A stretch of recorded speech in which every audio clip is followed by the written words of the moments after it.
I was going to be a translator for the United Nations after 1948. In 1948, in 1946, let's see, I graduated from Northwestern March 28, 1947. So in 1946, you know, there was this vision of the United Nations.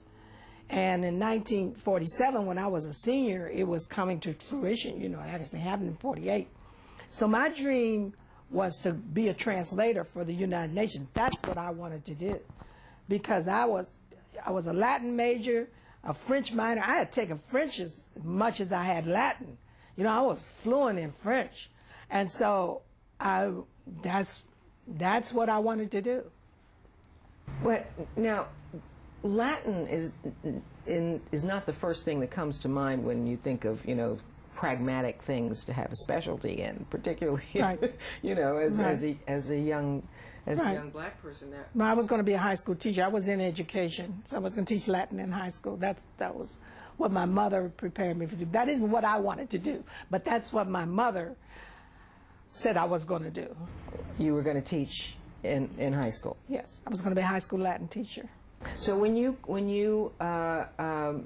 graduated from high school and you got into Northwestern, yes. Largely because of the intervention of your mother, yes. What was the Northwestern experience like for you? Terrible. You couldn't even live on campus. You couldn't even live on campus. Black people, the only black person who lived on campus in all those years was the All-American Bernie Jefferson, who lived in Pearson Hall. No black people lived on Northwestern's campus until 1952. None. None. So you could go to class, but you could not live on the campus. Right. And then they didn't treat you well in class. We had a class in race relations. We had a class in race relations. And the professor couldn't tell the black people apart. Oh. So he couldn't figure out whose grade was what. How could, I mean, well, that's beyond both. Hello. That's kind of, hello. Yeah. He could not tell his black students apart. Yes. Were you making friends with other students? Mostly Jews. Mostly Jews. Yeah, because they were discriminated against too. They had a quota. Now, they were permitted to have a house on campus because they were, after all, white. But it was separated from the other houses. And that was the only place that they could live. So the Jews, of course, were angry about that, as we were about our conditions. So we joined forces and tried to change it. I understand that you were part of a demonstration outside of the president's house, yeah. And your mother came. Can you believe this? We were marching, you know, the Jews and the blacks. We were Negroes then, marching outside President Snyder's house, and I looked out to the west and I saw this familiar figure coming toward me, and it looked like my mother, but my mother did not drive. She never drove in her whole life. So, and my mother at that time worked at Great Lakes training station. You know, it's a long way from Evanston. And she didn't drive, so I looked, and it was the middle of the workday. So I said, oh, that looks like Mama, but I said, no, can't be. And I went on marching. My mother came up there, took me out of this line, threw my sign on the ground, told me, what is your problem? Marched me home, right? I'm exceedingly, not just embarrassed, humiliated, because I was the president of Quibblers, you know. And then all my Jewish friends were out there, you know. And Quibblers was, before we go, the African American, the Negro organization. Okay, all right.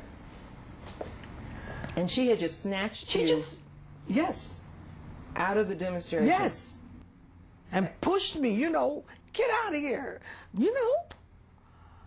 I was humiliated. I was humiliated. But I later found out that the Jewish parents came and did the same thing to their children, you know, and all the ministers, you know, because Northwestern's religious school, so the ministers' kids go free. So all the ministers' kids, the Braithwaites, Beverly Stamps, all the ministers' kids, their fathers came up there. Father Braithwaite came up there and got the Braithwaites.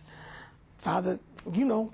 How did your mother find out about that? I have no idea, not to this day. But this is what I heard. She didn't confirm it, but this is what I heard. The president called them and told them that we would lose our scholarships if one more day, and we'd all lose our scholarships. Uh-huh. So when she got you home, did she say anything? Yeah, she said, I can't afford to send you to Northwestern. I don't have enough money to keep you in Northwestern. What is your problem? So that was a very pragmatic That was the lesson. end of that. I guess so. That was a very pragmatic lesson. That was the end of that. So you And she told me, when you get your degree, if you want to fight Northwestern, you have my blessings. But until you get that degree. Right. So you graduated and immediately started working in the school system? Oh, yeah, I wouldn't go to the graduation. I hated Northwestern. I hated it. And I was not going to the graduation. It broke my mother's heart, but I was not going to do it. And I told her, no, I'm not. I'm not going to do it. So, you know, I'm sorry, Mama. I know how you feel, but I'm not going to do it. So she said, okay.